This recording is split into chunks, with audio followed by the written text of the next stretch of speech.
V D സതീശൻ്റെ പരസ്യ പ്രസ്താവന എന്ന് പറഞ്ഞാൽ എൽ ഡി എഫിൽ നിന്നും എൻ ഡി എയിൽ നിന്നും ബി ജെ പി മുന്നണിയിൽ നിന്നും എൽ ഡി എഫ് മുന്നണിയിൽ നിന്നും ഞങ്ങൾ ആളുകളെ പ്രതീക്ഷിക്കുന്നുണ്ടെന്നാണ്.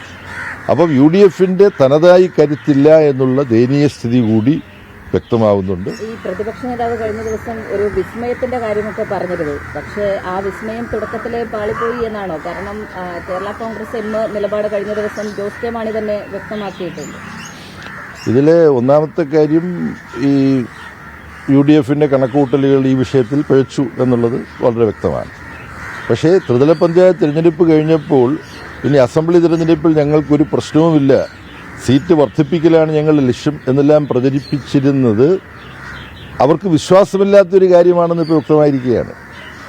നിയമസഭാ തെരഞ്ഞെടുപ്പിൽ തങ്ങൾക്ക് മുന്നോട്ട് പ്രതീക്ഷയോടെ പോകാൻ പറ്റണമെങ്കിൽ ഇനിയും കുറേ പാർട്ടികൾ കൂടി യു ഡി എഫിലേക്ക് വന്നേ പറ്റുള്ളൂ.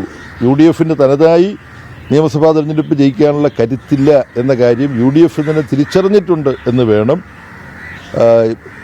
വി ഡി സതീശൻ്റെ പരസ്യ പ്രസ്താവന എന്ന് പറഞ്ഞാൽ എൽ ഡി എഫിൽ നിന്നും എൻ ഡി എയിൽ നിന്നും ബി ജെ പി മുന്നണിയിൽ നിന്നും എൽ ഡി എഫ് മുന്നണിയിൽ നിന്നും ഞങ്ങൾ ആളുകളെ പ്രതീക്ഷിക്കുന്നുണ്ടെന്നാണ്.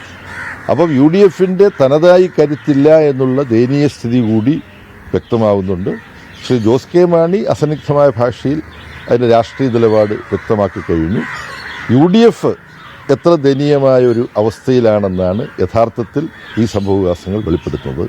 യഥാർത്ഥ വിസ്മയം എന്ന് പറയുന്നത് ജയിക്കാൻ പോകുന്നു നിയമസഭാ തെരഞ്ഞെടുപ്പിൽ എന്ന് കണക്കുകൂട്ടുന്ന യു ഡി എഫിൻ്റെ ആസന്നമായ തോൽവിയാണ് കേരള രാഷ്ട്രീയത്തിൽ സംഭവിക്കാൻ പോകുന്ന വിസ്മയം.